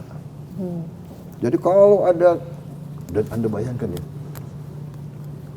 di antara mereka itu sempat bekerja 3 bulan belum dapat gaji. Iya. Kemarin dapat ini di media sosial ada yang happy banget dapat 19 juta yang dirapel 3 bulan itu. Kan akhirnya sebelum lebaran cair kan? Iya cair, tapi 3 bulan. 19 juta. Aduh saya terharu gitu ya. Mana ini anak? Tapi idealisme dia bagi dia ini suatu mulia untuk mengabdi ke anak-anak. Jadi dia tuh ya ada yang tidurnya di dapur. Iya kan? Ada ruang di dapur. Ya, kalau makan kan dia aman kan. Ada yang sampai saya dengar jual motor dia. Untuk bertahan. Iya kan? Karena memang 3 bulan tiga belum turun dana. Bertahan 3 bulan itu. Iya. Pak, ini kembali lagi Pak, ini masalahnya masalah basic. Kok dari sekian banyak hanya Bapak yang memikirkan gitu. Ini kan artinya kan kita mulai dari bawah banget ini. Negara yang katanya mau 3 landas 15 tahun lagi, 13 tahun Ya lagi. whatever, gini, mungkin itu hikmahnya saya kalah Pilpres 4 kali. Kenapa Pak? 2004, 2009, 2014, 2019. 19. Kan saya kampanye. Aku yang kampanye ke desa-desa, ya kan? Habis itu tiap kali tokoh datang disambutlah barisan anak-anak SD, anak ya. Aku lihat, kamu kelas berapa kamu? Kelas 5. Kelas 5. Umur berapa? 10 tahun. 10 tahun. Badannya kecil. Jadi saya lihat, aduh. Terus dan habis itu laporan macam-macam lah. Kemudian kita lihat desa juga nggak ada air, nggak ada ini. Jadi itu mungkin hikmahnya. Akhirnya saya lihat what is urgent. Dan pakar-pakar, dokter-dokter dari fakultas-fakultas, dari UI, dari mana-mana laporan. Ini stunting gini, saya lihat, gila, stunting ada yang 30%, ada yang 40%. NTT 40%. NTT yang 40%. DKI aja ada yang stunting. NTB juga. Habis itu gini, yang saya merasa ya, Pak Jokowi juga sempat marah-marah. Sudah ada anggaran untuk stunting, diturunkan ke kabupaten, iya kan? Pakai buat seminar. 10 M, iya kan? 2 M perjalanan, 6 M untuk rapat seminar, dan 2 M yang untuk makan. Aduh. Dan saya pernah hadir di salah satu acara anti stunting di suatu provinsi, saya nggak sebut namanya, nggak enak. Saya datang, ada seorang pejabat dari pusat, ya setingkat dirjen datang, dikumpulin rakyat di desa, 500 orang kali ya, dikasih ceramah, makan bergizi harus ini, ya kan, harus ada ininya, apa tuh, 4 sehat, 5 sempurna. 4 sehat 5 sempurna di rakyat di desa itu. Pak, apa? Duit udah ono Pak. Uangnya nggak ada. Mau beli 4 sehat 5 sempurna. Saya tuh habis itu di desa itu karena sopan rakyatnya dan agak agamis. Jadi tiap kalimat dia ngomong, masa itu semua teriak. Waktu itu apa teriaknya dia? Oh iya dia. Tiap kalimat si pejabat itu, saudara-saudara harus ini, amin. kayak satir ya. Sarkas ya. Sarkas tiap 2 kalimat amin. Maksudnya udahlah. Iya kan? Tapi nggak tahu agak tebel muka juga nih. Ngomong terus dia. Amin, amin. Aduh, ini nggak nangkep ini. Iya kan? Maksud rakyat itu dia kan sopan. Dia nggak mau bilang udahlah cukup loh. Yang bilang ya. Kalau orang Jakarta mungkin gitu ya kan. Ini jadi saya itu aduh saya pikir ini keliru ini. Iya kan? Rakyat itu masa dikasih ceramah.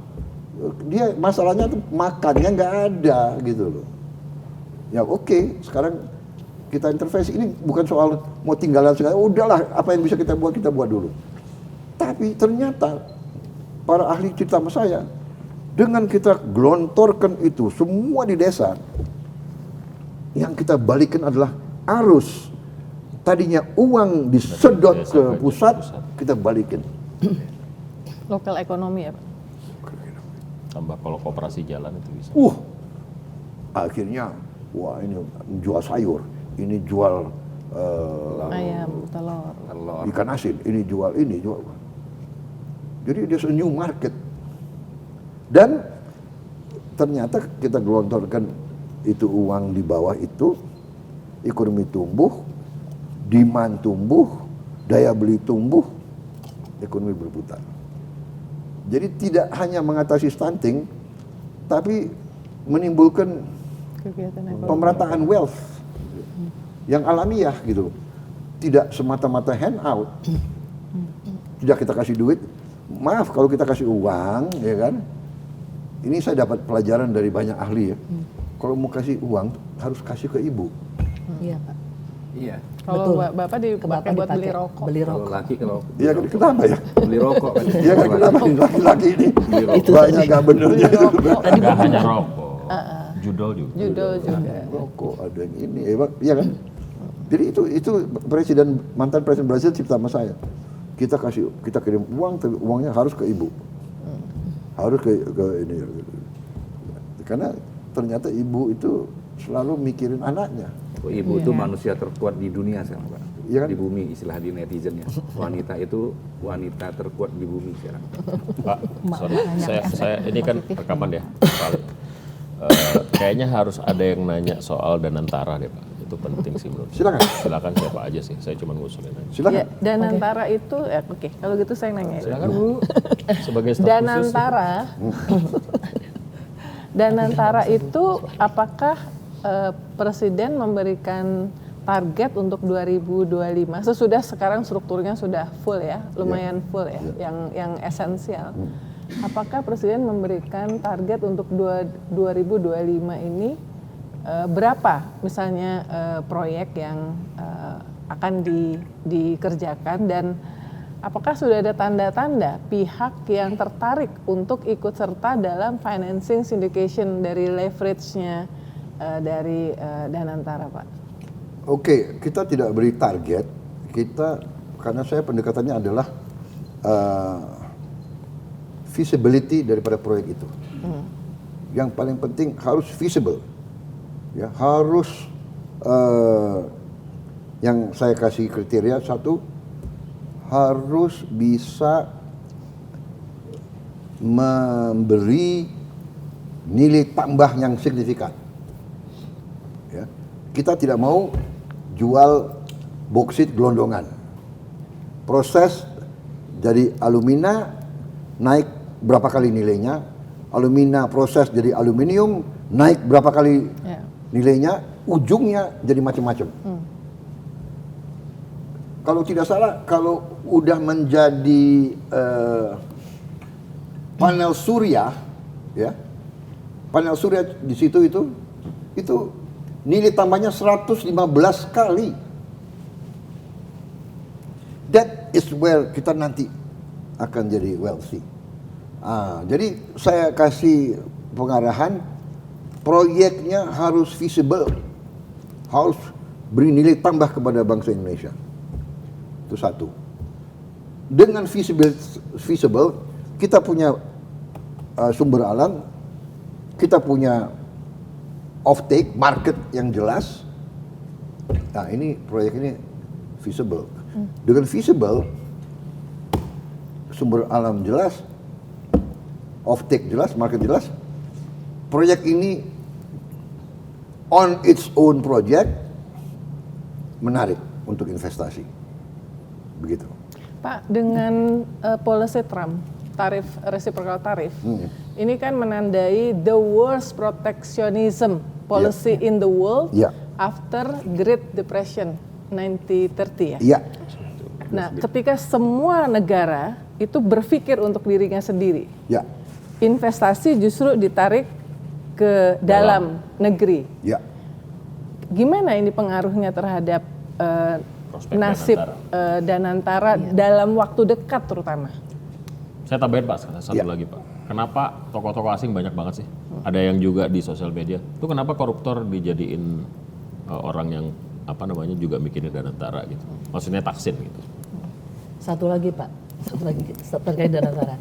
Karena salah satu tugas Danantara kan juga menarik investasi asing ke sini. Nah kalau kepastian berusaha di Indonesia tidak diperbaiki, lalu bagaimana Pak membuat ini lebih menarik untuk investor asing? Iya, kepastian Oke, saya hukum. jawab satu Mohon persatu. maaf, saya informasikan kita sudah lebih dari 3 jam. Apakah setelah pertanyaan ini kita sudahi atau kita lanjutkan? Ini penting soalnya. Sekarang jam berapa? Sudah jam 12. Jam berapa? 12 lewat 10. Kalau mau Saya kira masih bisa 20 menit lah. Masih sudah oke, kalau silakan ditutup saya Bapak. izin satu lagi Pak Presiden. Oke, 20 satu sampai, lagi terakhir mungkin bisa dijawab langsung Saya sekalian. mungkin saya berangkat jam 1 lah dari sini. Kalau saya menangkap Pak Presiden tuh Bapak kan menyejahterakan negara ini dengan kapitalisme estate. Peran negara sangat besar untuk dalam hal-hal yang menguasai hajat hidup orang banyak Pak. Seluruh sumber daya produksi dan yang lain-lain. Termasuk di dalamnya ada Danantara dan yang lain-lain. Tetapi banyak yang berkata juga Pak, private sector ini menjadi sesuatu yang sangat penting. Karena tidak mungkin negara bergerak sendiri. Benar. Nah, dari yang tadi Bapak sampaikan, belum tergambar Pak. Sejauh mana Bapak melihat private sector ini berperan dan apa yang bisa dikontribusikan oleh negara untuk private sector ini justru menggerakkan ekonomi sehingga kekuatannya menjadi 2, selain negara tetapi juga private sector di negeri ini. Mungkin ya. Oh enggak, kalau saya jawab gimana? Yang Danantara dulu. Danantara dulu Pak. Danantara yang soal karena Trump ini dampaknya, yang proteksionis jadi begini. nasibnya. Jadi begini ya, jadi memang kalau masing-masing proteksionis akan menjadi kemungkinan kontraksi, resesi dan sebagainya. Hanya ada satu keadaan unik di masalah Indonesia. Satu, populasi kita sangat besar. Dan sebagian besar populasi kita masih hidup di level yang cukup rendah katakanlah. Ya. Jadi we have a big market. Kita punya. Yang kedua, kita punya sumber alam yang luar biasa. Iya kan? Satu, pasar besar yang perlu untuk naik, ya, yang butuh segala macam barang, ya, produk dan jasa, dan kita punya sumber alamnya. Jadi dari segi alam, dari segi kondisi yang kita terima, sebenarnya bukan niat kita mau berinteraksi sama bangsa lain, tapi kondisinya kadang-kadang dia yang nggak mau kan. Kita tidak mau proteksi, kita ini terlalu membuka. Sebenarnya we are too nice, Mbak Uni. Kita terima. Ini Eropa ini agak, ya tapi saya baik terus sama mereka gitu. Tapi kita izinkan mereka jual Mercedes-Benz, izinkan mereka jual BMW, izinkan mereka jual apa produk mereka. Begitu kita mau jual kelapa sawit, Mereka Iya, selalu Uni mau Eropa. satu. Jepang, berapa puluh tahun Jepang di Indonesia? Jual Toyota, Pajero, Lexus, Toshiba, Hitachi, ya. Kita mau jual pisang, dipersulit. Katanya kurang panjang lah, inilah itu, ya kan? Iya. Come on, kita punya pisang kan macam-macam, ada yang pendek, ada yang itu. Jadi saya bicara sama tokoh-tokoh Jepang, saya bicara tuh kita tuh punya hak dong. Kita ingin sejahtera, rakyat saya ingin sejahtera seperti rakyat kamu, ya kan? Jadi kita tidak proteksionis, ya kan? Kadang-kadang sekarang kita mau melindungi, tapi ya oke lah. Tapi, nah, saya punya pandangan, raw material kita proses, kita punya market. And this market is growing. We are growing karena rakyat kita mulai dari dasar yang tidak terlalu tinggi, ya kan? Begitu dia ada kemampuan uang sedikit, pasti dia mau mikir anaknya sekolah. Habis itu anaknya sekolah, dia yang tadinya punya sepeda dia mau naik ke motor, yang punya motor dia bisa mau naik ke mobil kecil umpamanya dan sebagainya. Kita diperkirakan, diramalkan 2030, ya kan? Ini enggak, 2030, which is berapa tahun lagi, pasar mobil kita 2 juta tiap tahun. Saya bicara, kita punya nikel, kita punya aluminium, kita punya karet, Tembaga. kita punya tembaga, kita punya semua untuk bikin mobil. Kenapa kita harus kasih 2 juta kepada orang lain? Bukan kita proteksionis. Target saya dari 2 juta minimal 25% lah buatan Indonesia. Jadi saya kasih target dalam waktu 2 tahun kita harus punya industri mobil yang bisa memproduksi 500.000 mobil. Mungkin 250.000 menengah ke bawah, mungkin 100.000 menengah ke atas, mungkin 50.000 atau 20.000 yang spesialis lah, ya kan? Off-road, saya kira itu wajar, ya kan? Jadi itu daya tarik untuk minat leverage ikut serta dalam financing investment. Dia ada growing market, nggak bisa dipungkiri, iya kan? Tidak bisa dipungkiri. Hitung-hitungan tadi kan saya bisa hitung kita deh. Kalau saya itu yakin 8%. Saya yakin 8%. Jadi ini masalah tarif Trump ini menggoncangkan, menggoyahkan. Kita harus waspada, kita harus tegar. Tapi kita tidak panik, kita tidak boleh, ya kan, Takutan. grogi. We have so much strength. So much strength. Hanya ada will atau tidak, ada keberanian nggak pakai strength itu, ya kan? Bapak kalau ada kesempatan bicara langsung dengan Presiden Trump, ada yang Bapak spesifik ingin sampaikan, Pak? Saya ingin sampaikan, saya bilang we respect United States. We have been good friends for many years, ya kan? And we are willing. We always invite you to participate in our economy. Ya, kita mohonlah ada perlakuan yang baik begitu. Modal kita untuk nego apa Pak? Karena kan Presiden mengirim negosiator tingkat tinggi kan ke Amerika. Yang paling dipersoalkan oleh pemerintahan Trump ada 3 kan, import license, TKDN, tingkat dalam negeri itu, tingkat komponen dalam negeri, sama devisa ekspor.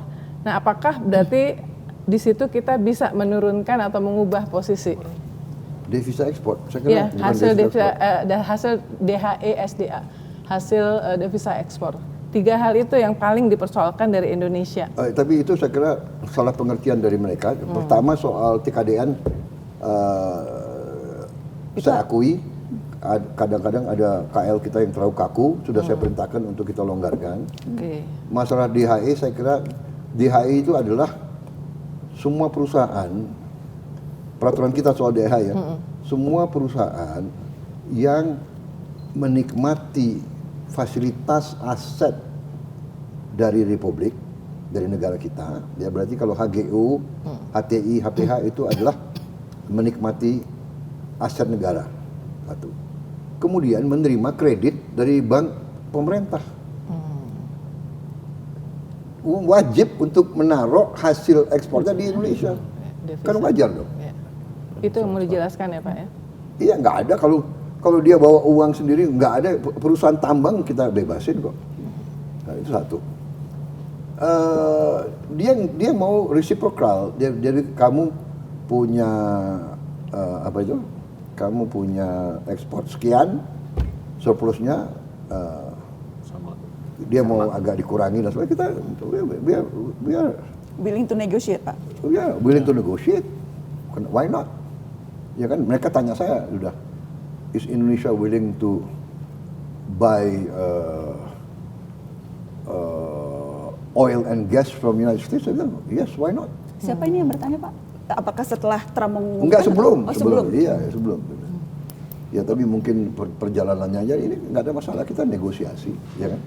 Jadi kita memang import cukup banyak BBM dari luar dan gas. Dan saya periksa, saya cek, banyak yang nggak jelas. Importnya dari mana gitu loh. Lewat broker gitu. Kenapa lewat broker? Langsung aja. G2G. Ya kan? G2G. Pertamina langsung kamu, ya kan? Dan tentunya harus impor dari negara yang saling menguntungkan dong. Entah Amerika, entah mana, ya kan? Gitu saya. Private sector Pak Presiden, seberapa strategis? Gimana Danantara? Sudah. Tar dulu, Taksin Yang belum dijawab. yang Taksin. kenapa ada tokoh yang Ada Tony Blair, ada Ya, yang gini, Tony Taksin- Blair nggak jadi. Taksin adalah seorang tokoh politik yang dikudeta. Dia menang mandat berkali-kali dikudeta. Ya, jadi berarti ada faktor. Saya tidak mau terlibat dalam domestik politik itu. Anda paham? Ya. Nah. Sama Anwar Ibrahim masuk penjara berapa kali? Atas tuduhan korupsi, atas tuduhan macam-macam. Ya. Apa kita mau Ikut. kita korbankan, kita mau ikut jelek-jelekin Anwar Ibrahim? Anda ngerti? Banyak kasus seperti itu. Termasuk diri saya dituduh mau kudeta. Saya dituduh mau bunuh macam-macam lah. Iya kan? Mau bunuh Pak Harto, mau bunuh Habibie, mau bunuh Gus Dur. Ya, dan Faktanya dia mampu Pak ya? Di Danantara memberikan ya begini, leverage. dia punya jaringan besar, dia punya pengalaman besar, dan dia bersedia tanpa dibayar. Ray Dalio tidak mau dibayar, Jeffrey Sachs tidak mau dibayar. Paling mereka bilang ya sudah, kalau aku datang hotel sama angkutan lah di Indonesia, dan kita bilang kita reimburse tiket kamu. Berkali-kali banyak toko-toko itu mau bantu kita, nggak mau dibayar. Jadi tidak sulit meyakinkan mereka ketika Bapak meminta. Tak sulit. Ray Dalio sangat antusias, tapi dia udah ingatkan, kamu akan dilawan. Kamu. Kapan tuh? Kenapa Pak? Hah? Kapan itu? Sebelum ketika Bapak Danantara, iya. Dia selalu ingatkan saya. Dan Bapak merasa dilawan sekarang Pak soal Danantara? Enggak, dia bilang itu wajar. Iya. Every new initiative will be opposed. Ya kan? Itu sifat daripada suatu organisasi dimanapun, ya kan? Mayoritas condong tidak mau ada perubahan. Nggak tahu saya. Itu ternyata ya, itu fenomena ya. Human nature Pak. Human nature, ya. Jadi, tapi I'm convinced this is right. Kita sudah lama jadi orang Indonesia, ya. Kita buka-bukaan, ya kan? Udah 7 kali Bapak ngomong ini selama acara kita ini. Dihitung yang bau nih. Jadi kita BUMN tanpa danantara, ya? Anda tahu maksud saya? Iya. Ya, banyak direksi yang kaya raya, ya? BUMN-nya rugi, hancur. Saya harus selamatkan Garuda. Kalau nggak ada Dantara, mungkin sulit. Dengan ada Dantara, kita bisa selesaikan. Tantangan banyak, benar. Bukan tantangan. Danger and risk banyak. Tapi kita masukin mekanisme, mungkin nanti Anda perhatikan ya, mungkin Danantara will be the most oversight dari banyak organisasi. Karena itu yang saya mau hindari. Dan orang macam-macam waktu saya disodorkan oleh Pak Rozan, ini ya saya dari mana kita ini rekrut, ini dari internasional, etc. Saya lihat biodatanya, cukup lumayan orang-orang ini mampu di bidangnya, ya kan? Nggak saya rubah satu pun. Pak Rozan nunggu-nunggu, nggak saya rubah satu pun dan nggak saya titip siapa. Saya hanya minta harus ada komite teknologi. Jadi semua proyek, karena ini proyeknya banyak processing, saya minta ada tim teknologi yang kuat. Kita minta dari fakultas-fakultas teknik. Jadi lulusan macam-macam yang menguasai teknologi supaya menilai teknologi. Kita jangan dibohongi terus, ya kan? So di ujungnya saya ingatkan ya bahwa makanya kita beri nama Danantara Daya Anagata Nusantara. Anagata masa depan, ini adalah kekuatan masa depan. Ini milik anak dan cucu kita. Jadi harus dijaga. Makanya kenapa saya antusias dengan penghematan efisiensi, saya bisa dapat 300T kira-kira ya. 300T ini akan jadi dana investasi. Jadi tidak akan dihabisi di APBN. Jadi tahun depan tetap ada. Malah ada hasilnya. Dan seterusnya. Jadi saya merasa ini tabungan untuk anak cucu. Ini dasarnya, dan saya ingatkan kepada manajemennya Danantara, awas saudara, paling diawasi. Di situ Anda lihat, kalau tidak salah ada oversight committee, ketua BPK, ketua KPK, Kapolri, ketua OJK, ketua BPKP, ketua Kapolri, PPATK, Jaksa Agung, PPATK. ada semua di situ. Silakan aja kau tipu itu semua. Iya kan? Dan nanti dengan IT, dengan digital, dengan AI, sulit. Apa sekarang ya, apa istilahnya? Rekam digital ya? Jejak digital, waduh susah ini. Anda mau fraud sekarang, cepet apa tuh? Terbacanya. Red alert, itu cepet. Tapi memang ini tantangan, challenging. Tapi kita harus berani, kita harus coba berani, dan insya Allah banyak yang saya ditelepon, banyak kepala negara. Wah, selamat, nanti Anda akan dikenang karena ini adalah ya insya Allah tolong bantu advice karena kalian lebih pengalaman. Tapi saya udah dapat umpan balik ya dari Pak Rozan CS.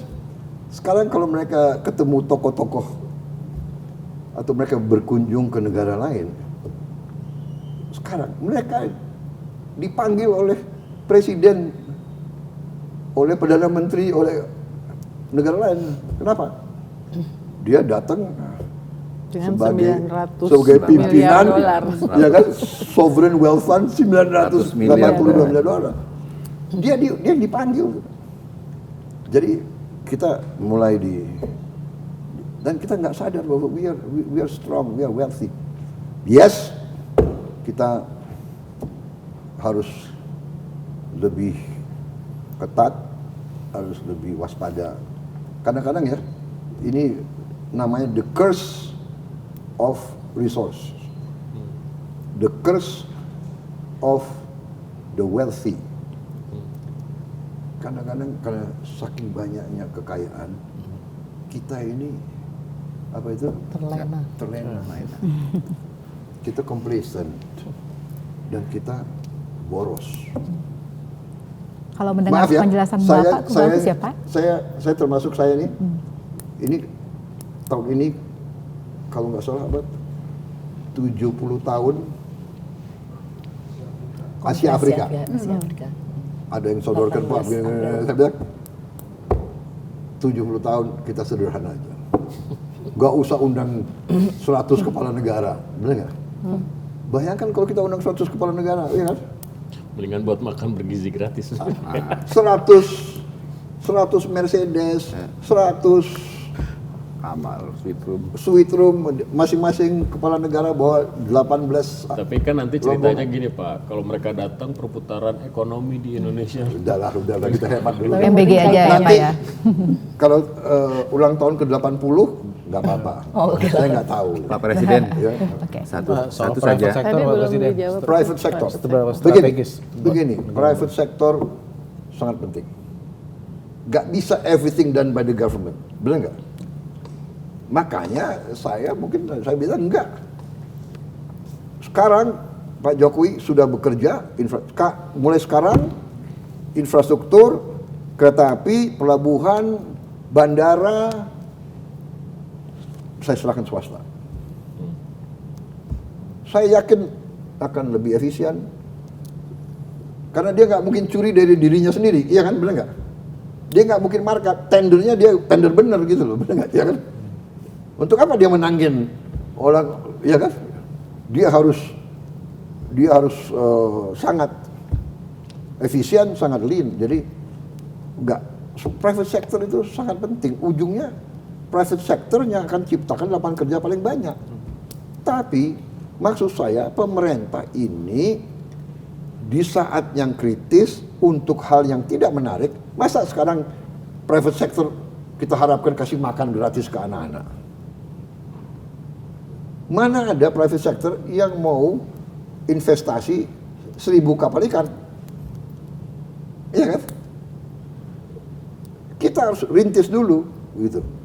Contoh, mana ada private sector mau buka dermaga ikan di Pulau Tobelo atau mungkin dia bilang, ya kan? Tapi kita harus, karena itu bagian negara kita. Rakyat di situ, di pulau-pulau di Indonesia Timur, dia harus nikmati kemerdekaan. Di ujung perbatasan, di Kalimantan bagian utara, rakyat sana, kapan kita merasakan kemerdekaan? Kenapa nggak ada jalan aspal ke desa kami? Kenapa nggak ada listrik? Kenapa nggak ada? Kan gitu. Di situ pemerintah. Tapi kalau swasta mau, monggo. Saya yang izinkan rumah sakit orang swasta asing boleh buka rumah sakit di Indonesia. Saya juga meneruskan, saya buka nanti kawasan universitas manapun yang mau buka kampus di Indonesia dari dunia boleh. Kalau bisa Harvard atau MIT atau Sorbonne mau buka kampus di Indonesia, iya kan? Kualitas tertinggi, nggak usah jauh-jauh, iya kan? Dan anak-anak kita pintar, saya bilang dari 32.000 saya yakin saya bisa dapat 6.000 anak-anak yang bisa masuk Harvard. Jadi IQ 120 itu syarat masuk Harvard, Bu Uni. Berarti ya dari tadi sarjana itu 25% bisa masuk Harvard. Dan mereka tuh, kita kadang-kadang kaget. Belum tentu anak orang kaya pintar. Yeah. Saya terharu loh. Pengalaman saya di Unhan, di anaknya tukang cendol. Belajar teknik listrik, iya kan? Teknik mesin, belajar kedokteran, anak ojol. Lulus kedokteran. So, I don't know, Saya tuh optimis, saya bullish. Saya tidak mau tutup-tutupi banyak kekurangan, banyak tantangan. Dan tidak gampang memenuhi semua harapan rakyat dalam waktu singkat. Itu yang jadi tantangan bagi saya ya. Everybody wants immediate result. Pak, swasta nyambung kemarin Bapak sampai 4 kali mengundang Taipan, Nine Dragon, orang-orang terkaya di 4 kali atau Indonesia. saya lupa Kayaknya berapa minimal kali. 3 kali, tapi saya dengar Yang 4 kali. Yang saya- diumumkan 2 kali, Pak. Yang saya ingat Ya, 2 kali. Ya, nah itu apakah memang apa yang Bapak harapkan dari mereka ini? Saya mengatakan Anda berhasil. Saya bilang enggak. Malah saya katakan, saudara kan sudah kenal saya 40 tahun kan. Saya kenal orang tuamu, saya bilang. Ada Mas Antoni Sareman, saya kenal bapaknya. Saya kenal Pak Mokhtar Yadi, saya kenal semua itu, saya kenal bapaknya. Saya bilang, you have been successful. Bapakmu berhasil. Anda berhasil, Anda kuat. Silakan lari, saya bilang. Saya tidak akan ganggu Anda. Tapi saya bilang, saya harus urus orang yang lemah. Saya wajib urus orang yang miskin. Jadi tolong saudara mengerti ya bahwa I have to concentrate untuk ini. Tapi kalau mereka naik tingkat, kalau mereka punya kekuatan ekonomi, mereka tambah makmur, daya beli mereka naik, siapa yang untung? Kalian kan, iya kan? Mereka akan beli barang-barangmu dari pabrikmu. Propertimu. Mereka akan beli apartemenmu, rumahmu. Mereka akui. Oke, ya monggo silakan. Itu yang saya bilang. Sampai mereka mengatakan, Pak, apa yang kami bisa ikut? Silakan, Anda pilih di mana Anda mau. Ya kan? Saya ada yang, Pak, kami buka rumah sakit di sini. Pak, kami mau buka sekolah-sekolah. Oke, good. Konsultasi sama saya, tanya saya. Ya kan? Kita mau, dan saya akan kasih tahu, kita bangun sekolah-sekolah di kantong-kantong kemiskinan. That is my argument to them. Makanya saya menggugah bahwa Anda sudah jadi anak bangsa Indonesia. Kau keturunan manapun terserah, dan kamu boleh, kamu harus bangga dengan heritage-mu, nggak ada masalah. Tapi Anda besar di sini, Anda jadi kaya di sini, Anda sudah paham budaya kita, seluk-beluk kehidupan di sini, benar nggak? Saya yakin pun kalau dia tinggal di Amerika, dia pasti rindu rawon, rindu tempe dan sebagainya. Jadi that's my approach. Ayo, Indonesia Incorporated, mereka paham itu. We can only succeed, pemerintah, swasta, UMKM, koperasi. Gak bisa pemerintah sendiri nggak mampu, nggak kuat. Swasta main sendiri susah. Nggak apa-apa. Kita saling membantu, benar nggak? Ada Pak, kami mau bikin KEK, ini, kemudian kemungkinan kita akan buka 300 pabrik atau 400. Kami mohon Pak, boleh nggak kami bangun bandara? Silakan. Tapi bisa nggak dapat izin ini? Kita beri izin. Bagaimana air traffic control kita atur? Kenapa? Orang mau bangun bandara kita persulit, benar nggak? Iya kan? So everything is terbuka, exciting kalau saya. Go, everybody go. Competition is good, tapi jangan competition yang saling menjegal. cooperation, collaboration, this is the new paradigm. Kenapa Tiongkok begitu sukses? Ya dia kolaborasi. Iya kan? Dia bersaing juga di antara mereka kan. Otomotif dia ada BYD, ada apa? Wuling, ada apa? Geely, ya. Ada.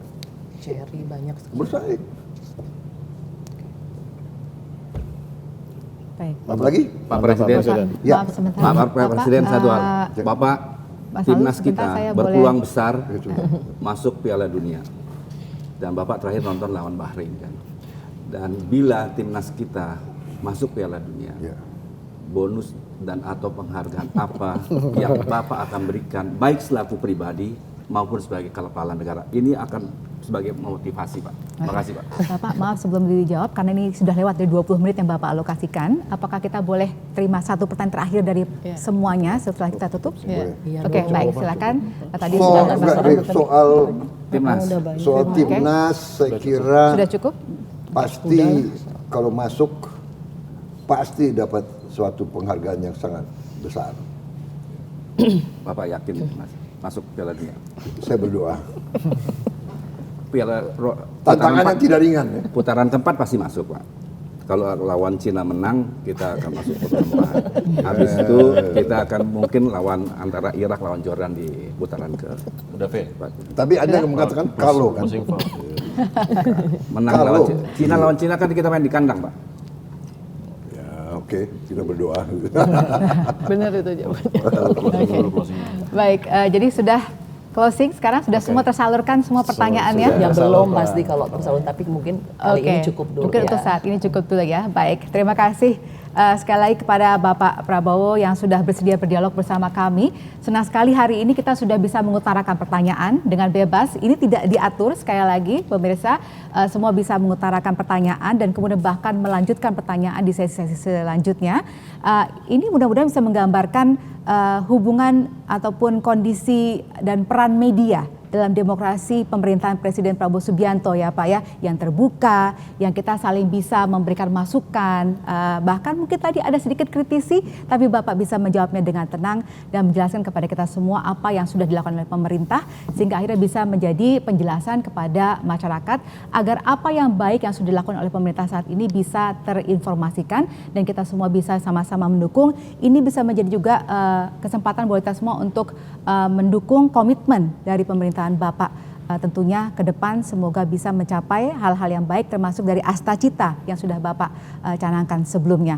Baik, sebelum kita tutup, apakah ada Bapak ingin menyampaikan pesan-pesan terakhir buat masyarakat? Saya kira saya ingin ucapkan terima kasih ya. Kehadiran tokoh-tokoh jurnalis kita cukup senior, cukup, jadi ini penghargaan untuk saya ya, dalam arti Anda berkorban hari Minggu ya kan. Saya senang pertanyaan istilahnya spontan ya, dan hal-hal yang Anda ingin tanyakan saya berusaha jawab semampu saya. Jadi saya kira ini sesuatu suatu upaya yang baik ya. Mudah-mudahan kita bisa teruskan lagi, ya kan. Mungkin ya terserah nanti timingnya gimana ya.